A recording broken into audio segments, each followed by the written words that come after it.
जब वो आपको देखता है कि आप परमेश्वर की ओर चल पड़े हो, जब वो आपको देखता है कि आप छुटकारे की ओर चल पड़े हो, जब वो आपको सही जगह बैठे हुए देखते हैं, आपको सही चर्च में बैठा हुआ देखता है, आपको प्रार्थना करता हुआ देखता है, आपको बाइबल पढ़ता हुआ देखता है, अब आपको वो रोजे रखता हुआ देखता है, अब आपको वो पवित्रताई में चलता हुआ देखता है, और वो आपको तंग करना शुरू करते हैं। और आप हैरान होते हैं कि मुझे मेरे दुख बढ़ क्यों गए, शैतान मुझे और तंग क्यों कर रहा है, मेरा और विरोध क्यों हो रहा है। क्योंकि पहले आप गुलामी के अधीन थे, शैतान को मालूम था कि ये मेरा बंदा है, ये मुझे छोड़ के कभी नहीं जाने वाला। लेकिन अब आप जीवित परमेश्वर के पास आना चाहते हो और वो आपको छुटकारा देना चाहता है, और शैतान को ये बात मालूम है। उसको मालूम है कि अगर मैं इसको रोकूंगा नहीं तो ये सदा के लिए आजाद हो जाएगा और वहां जाएगा जिसके लिए परमेश्वर ने इसे बुलाया। यीशु मसीह ने, परमेश्वर यहोवा ने कहा, मैं तुम्हें उन देशों में लेके जाना चाहता हूं जहां दूध और शहद की नदियां बहती। दूध यानी एंड प्रोडक्ट। एक गाय को लो, गाय को पालो, गाय को खिलाओ, उसको पहले बड़ा करो, खिलाओ पिलाओ, फिर उसका दूध निकलता है, वो उसका एंड प्रोडक्ट है। हाँ, शहद एंड प्रोडक्ट है। मक्खियां पालो, वो फूलों पे बैठेंगी, लास्ट में शहद देंगी, वो उसका एंड प्रोडक्ट है। परमेश्वर ने कहा, मैं तुझे बेस्ट दूंगा जो तेरे लिए बना हुआ है, अगर तू मेरी बात को सुनेगा। मैं तुझे एंड प्रोडक्ट दूंगा, दूध और शहद की नदियां जहां बहती, मैं वो देश दूंगा। और जब शैतान आपको ये बात देखता है, जब आप बाइबल पढ़ते हैं, आप चर्च जाते हैं, आप परमेश्वर के रास्तों को फॉलो करना शुरू कर देते हैं, उसको मालूम है जिस तरह इजरायली छुड़ाए गए थे, ये लोग छुड़ाए जाएंगे। अब वो क्या करते हैं, आपके रिश्तेदार के जरिए आता है, सताव के जरिए आता है, मुश्किलों के जरिए आता है, आप पे और अधिक वो आप पे बोझ और भार डालने की कोशिश करता है ताकि आप परमेश्वर की बातों पर ध्यान ना लगाएं। जैसे ही उनको दुगना काम मिला, वो बिजी हो गए। और मूसा दोबारा फिर आया। मूसा कहता, परमेश्वर ने मुझसे कहा है कि ऐसा ऐसा ऐसा ऐसा होगा और तुम लोग इस देश में जाओगे। और पर बाइबल कहती, अपने दिल की बेचैनी के कारण अब उन्होंने मूसा की बातों पर ध्यान नहीं लगाया। अपने मन की क्रूरता और दिल की बेचैनी के कारण, कि जब पहले मूसा ने कहा था, आओ मैं तुम्हें चिन्ह दिखाता हूं, देखो मेरी लाठी सांप बन गई, मेरा हाथ देखो कोड़ी हो गया, बंदर डाला फिर चंगा हो गया। कहते हाँ ठीक है, हम तेरे साथ है, जा राजा से बात कर। जब राजा ने आगे से चप्पल निकाल ली और वापिस आ गए, उसके बाद कहते नहीं मूसा, अब हम तेरी कोई भी बात नहीं सुनेंगे। और यही शैतान चाहता था। आप मसीह में आए, आपका सताव हुआ, 2-4 मुश्किलें आ गई, क्योंकि शैतान ने देख लिया आप छूट जाओगे। उसने देख लिया आपका छुटकारा सदा के लिए हो जाएगा। उसने देख लिया कि आप तो बढ़ जाओगे और दूसरों को भी छुड़ाओगे। उसने आप पे डबल, ट्रिपल, 4 गुना मुसीबतें डाल दी ताकि आप परमेश्वर की बातों पे ध्यान ना लगाएं। मैं ऐसे क्रिश्चियन लोगों को जानता हूं जो बोलते हैं हम ज्यादा प्रार्थना नहीं करते, क्रिश्चियन लोग, मसीही लोग। मैं क्या, क्यों? कहते जैसे हम प्रार्थना करना शुरू करते हैं हमारे घर में मुसीबतें बढ़ जाती हैं। मैंने कहा अच्छा तो फिर क्या करोगे? कहते हम प्रार्थना नहीं करते, हम बहुत थोड़ी प्रार्थना करते हैं। हाँ, ए हमारे बाप रोटी पे कर ली, इसको ब्लेस कर दे, दाल नू है कर दे, मटर पनीर नू है कर दे, खादा दे, चलो कम्मा दे। हाँ, मैंने कहा फिर तो आप शैतान के बंधन में हो, क्योंकि आपने उसके साथ कॉम्प्रोमाइज कर लिया। आपने ये हाथ मिला लिया कि ठीक है, मैं खुदाबंद ने जो मेरे लिए ठहराया लेवल, मैं वहां नहीं जाऊंगा, मैं यहीं बैठा रहूंगा, मैं तेरे साथ कॉम्प्रोमाइज करता हूं। शैतान के साथ कॉम्प्रोमाइज कर लिया। क्योंकि अगर आप पे मुसीबत आई, अगर आप पे सताव आया, अगर शैतान ने आपकी लाइफ में प्रॉब्लम्स डालने की कोशिश की है, तो ये इस बात की साफ निशानी है कि आप अपने उस देश में जा रहे हो जहां दूध और शहद की नदियां बहती हैं। अब तो हम पैदा ही उस देश में हुए, लेकिन समझो मेरी बात को कि अब आप उस डेस्टिनी, उस मंजिल की ओर जा रहे हो जहां आपको बेस्ट प्रोडक्ट मिलने वाले हैं, जहां दूध और शहद की नदियां बहती। ये परमेश्वर की योजना है आप लोगों के लिए। लेकिन बाइबल कहती है शैतान ने उन्हें दुगना तंग किया, तिगना तंग किया कि गिव अप कर दें, क्विट कर दें, चर्च जाना छोड़ दें, बाइबल पढ़नी छोड़ दें, रोजे रखने छोड़ दें। और ऐसा बहुत से लोगों के साथ होता है जब वो ये नहीं समझ पाते कि क्यों परमेश्वर ने मूसा की पुस्तक लिखी है, क्यों परमेश्वर ने राजे के मन को ढीठ कर दिया, क्यों उसने दुगना तिगना 4 गुना प्रेशर डाल दिया लोगों के ऊपर। बाइबल कहती है कि वो लोग पहले से ही दुखी थे, क्योंकि राजा ने उनके ऊपर एक्स्ट्रा भार डाला हुआ था। एक बंदा 2-2 बंदे की मजदूरी कर रहा था, लेकिन राजा ने कहा 2 बंदे की मजदूरी तो करते ही हो, अब तुम 3 की करोगे। बाइबल कहती है उन्होंने कहा हमारे मरने के दिन आ गए, तूने राजा के हाथ में तलवार दे दी है। मूसा के साथ शिकायत करते रहे वो कि तूने राजा के हाथ में तलवार दे दी, हम बचेंगे नहीं।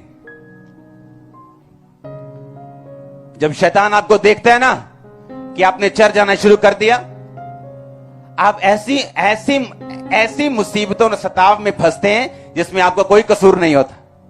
आप बोलोगे यार मैं तो सीधा हूं, मैं तो चंगा भला यार, एक ही करिए ना बंदा, मैंने कुछ किया नहीं, कभी उसको कुछ बोला नहीं, पर ये मेरे खिलाफ क्यों है?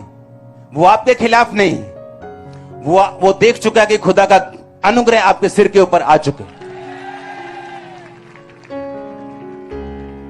आप जानते हैं यीशु मसीह क्यों कैसे जिंदगी को बदलते हैं? जब आप जानते हैं जो लोग पाप में गिरते हैं, और कई लोग ऐसे हैं जो पाप के साथ बहुत संघर्ष करते हैं, उनसे अपने शरीर पे कंट्रोल ही नहीं हुए, हर टाइम संघर्ष करते हैं। आप जानते हैं वो कौन लोग हैं? एक्चुअल में वो स्टार लोग हैं। एक्चुअल में मैं आपको बताता हूं कैसे। क्योंकि बाइबल कहती है कि सामरी औरत जब पानी भरने के लिए गई तो वो 6वें घंटे के लगभग था, यानी दोपहर का टाइम था। यीशु मसीह रास्ते से आ रहे थे और चेले खाना लेने के लिए चले गए। यीशु मसीह कुएं के पास बैठ गए और वो औरत दोपहर को 12 बजे पानी भरने आ रही। यीशु मसीह ने कहा, सामरी औरत यानी यहूदियों से छोटी जाति होती थी और यहूदी उनके साथ कोई पानी नहीं पीते थे, व्यवहार नहीं रखते थे। यीशु मसीह ने कहा मुझे पानी पिला। उसने कहा प्रभु तू तो यहूदी है, तू यहूदी होकर मुझ सामरी से पानी क्यों मांगते है? और वहां पर यीशु मसीह ने जात और पात को खत्म कर दिया। बोला नहीं, कितनों को मेरी बात समझ आ रही? उसको एक्सेप्ट किया कि मुझे पानी पिला और मैं भी तुझे वो पानी दूंगा जिसे पीकर तू प्यासी नहीं रहेगी और अनंत जीवन का सोता बन जाएगी, तेरे अंदर से वो निकला करे। सुनो मेरी बात। अब अगर आप ध्यान से देखें तो वो औरत, यीशु मसीह ने कहा जा अपने पति को लेके आ। उसने कहा मेरा कोई पति नहीं। यीशु मसीह ने कहा ठीक कहती तू, क्योंकि तू 5 पति कर चुकी और अब भी जिसके पास तू रहती है वो तेरा पति नहीं, तू नाजायज तौर पे एक बंदे के साथ रह रही। और यही कारण था कि वो औरत रिजेक्टेड थी। रिजेक्टेड इसलिए थी कि कोई भी बंदा उसके साथ पानी भरने के लिए, औरतें इकट्ठे पानी भरने के लिए सुबह सुबह जाती थी, दोपहर को नहीं जाती थी, सुबह सुबह या शाम को, मोस्टली सुबह।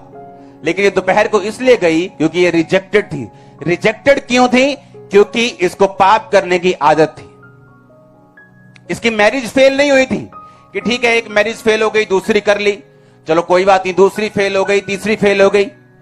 परमेश्वर कहता है वो तू 5 पति कर चुकी, अब भी जिसके पास तू है वो तेरा पति नहीं है, पर तू उसके साथ रहती है। इसको पाप करने की आदत थी। पाप की वजह से इसको रिजेक्शन सहनी पड़ी, दुख सहने पड़े। पाप की वजह से इस औरत की फैमिली कभी सेट नहीं हुई, इसको राइट पति कभी नहीं मिला। बॉयफ्रेंड ही मिलते रहे और वो छोड़ के जाते रहे। क्यों? पाप की वजह से। लेकिन जब यीशु मसीह ने उसे देखा और बोला अगर तुम मुझसे मांगे उस माफी के झरने को और मैं अगर तुझे दूंगा, और बाइबल कहती है जब यीशु मसीह ने उसके सारे भेद खोल दिए, उसने कहा मुझे लगता है कि तू भविष्यद्वक्ता है। तो क्या हुआ? वो औरत ने यीशु मसीह को ग्रहण किया, इसका मतलब उसने पाप छोड़े। और बाइबल कहती उसी औरत के द्वारा वो पूरा गांव बचाया गया, क्योंकि वो भागी भागी गांव में गिर बोली देखो देखो देखो मैंने जो किया तुम्हें भी नहीं पता पूरा, लेकिन उस बंदे ने मुझे सब कुछ बता दिया। मैं जैसी उसने मुझे पूरा बता दिया, मैं क्या हूं उसने मुझे पूरा बता दिया।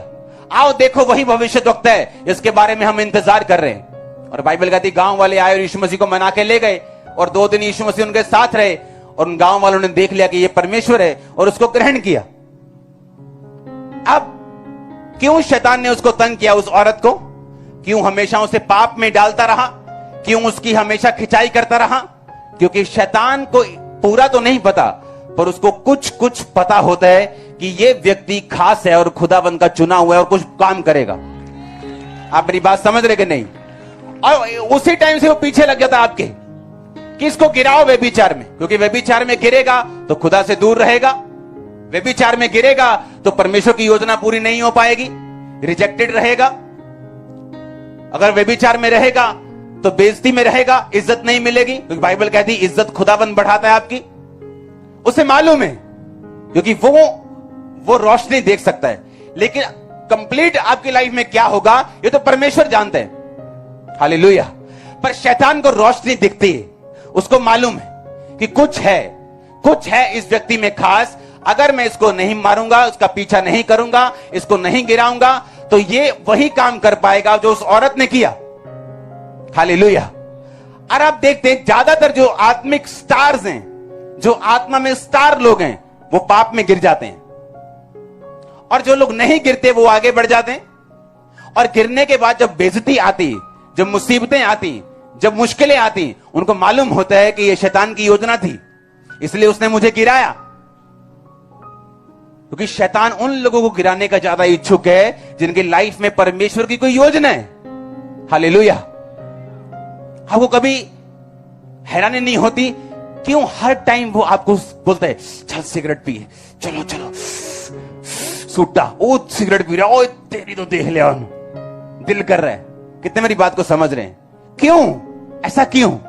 या व्यभिचार करने के लिए, या पैसे की, ये इस चीज की, क्यों?